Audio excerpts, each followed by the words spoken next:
All right, ladies and gentlemen, welcome back to the channel, man. We're back on the Comedy Hype channel, and they have this video here. It says, Katt Williams' warning to Shannon Sharpe comes true. It says, Black Celebs boycott Sharpe.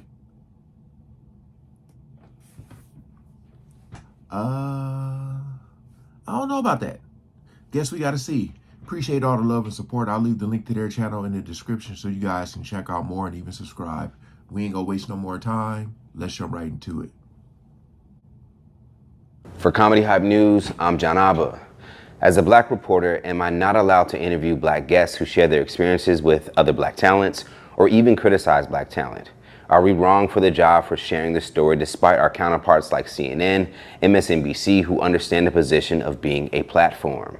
Now, you might hear Trump speak out about certain Democrats, and the following day you might hear those same Democrats respond, and no one decides to boycott CNN by simply being a platform. You see, this week, while appearing as a guest on Cam Newton's Funky Friday podcast, Shannon Sharpe would talk about his infamous Katt Williams interview, which is now the most viewed podcast interview in YouTube history, sitting at just over 70 million viewers. Now, during the conversation, Sharpe told Newton that, again, because Katt Williams said this is going to break the internet or something like that, he said, and Shannon didn't believe it. He was kind of shocked, like, what? You think so? I don't think so. Yeah. Took over 2024. Literally was like a ripple effect for a lot of things that are going on now. Katt predicted the interview would catapult Sharpe onto a higher level. In addition to predicting the success of the interview, Katt would also issue a warning to Sharpe, saying that it will now be harder to secure certain guests for Club Shay Shay. He said, now they're going to come for you.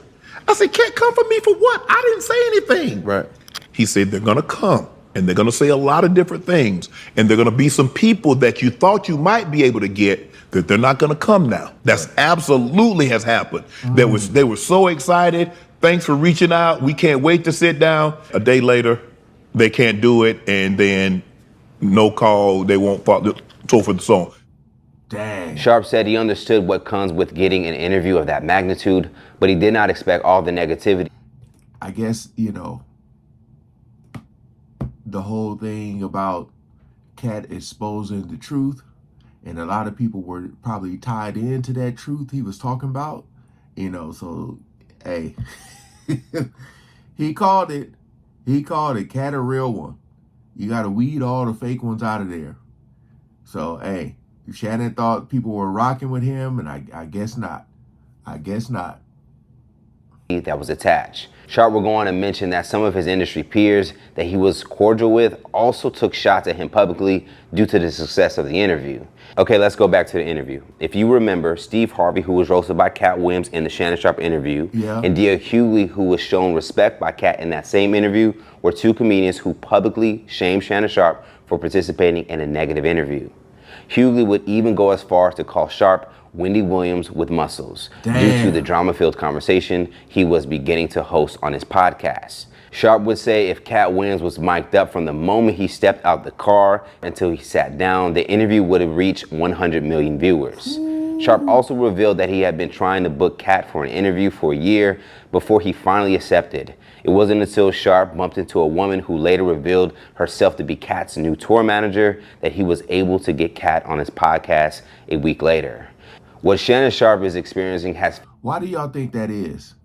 I mean, I know people be extremely busy and stuff, but like, besides that, because I think it'd be like more to it. I just don't know what, like, why people don't, do they feel like some of the questions, because you can sit down and talk about like what you don't want to talk about, and if they try to ask a question or something, you don't necessarily have to answer. So, because trying to get somebody for a whole year, man, that's a long time. Bumped into a woman who later revealed herself to be Katt's new tour manager that he was able to get Katt on his podcast a week later. What Shannon Sharpe is experiencing has felt to be something we've experienced over the last years as a platform dedicated to Black comedy. In all of my experience of doing this, Comedian Earthquake to me appeared to have gotten it right. Years ago, I interviewed his ex-wife in hopes to give a more in-depth look at his life, along with something that would catch viewers' attention, and it may have looked like an attempt to make Earthquake look bad. Now, outside of that speculation, we knew the honor system within reporting stories like this is that you always open the door for the other person to respond, and we did. And instead of denying to speak to us, Earthquake respectfully accepted the interview and voiced his concerns with the interview during his interview with us. That was it. Simply how a platform should be used. Both sides are able to share their point of view, nothing personal, we understood our roles, and on to the next story. And relatively 3 years later, I would join Earthquake in Los Angeles at a dinner table to help celebrate his comedy special with Netflix and Dave Chappelle. So to the black entertainers who choose to take things so personally when it comes to reporting on their lives as public figures, please understand that we are simply here to tell a story. You have to let us do our job. You see, when CNN decided to interview Osama bin Laden in 1997 after he would publicly declare jihad against the United States of America, did people stop watching or interviewing with CNN? D.L. Hughley has been on CNN many of times over the years. In fact, in 2008, he would even have his own show with the network called D.L. Hughley Breaks the News. So DL, a terrorist is more excusable than a comedian who decides to air out a few fellow comedians? That ain't gonna lie, that's pretty crazy. Ain't gonna lie, that's pretty crazy. Yeah. I don't know what it is, man. I don't know what it is. He's saying he's giving a platform for people to come there and tell the truth, like, and if somebody got a problem with it, they can come on there too. Hell, both of y'all come on at the same time. That is hypocritical. My perspective is some of us feel conflicted when they see others doing good, especially if they didn't need our help to get there. At the end of the day, you not supporting these outlets and running to white outlets only exposes your inferiority complex and needing of white society to co-sign you to make you feel validated. Good boy. Is that what you want to hear? Now, black talent needs black media and black media needs black talent.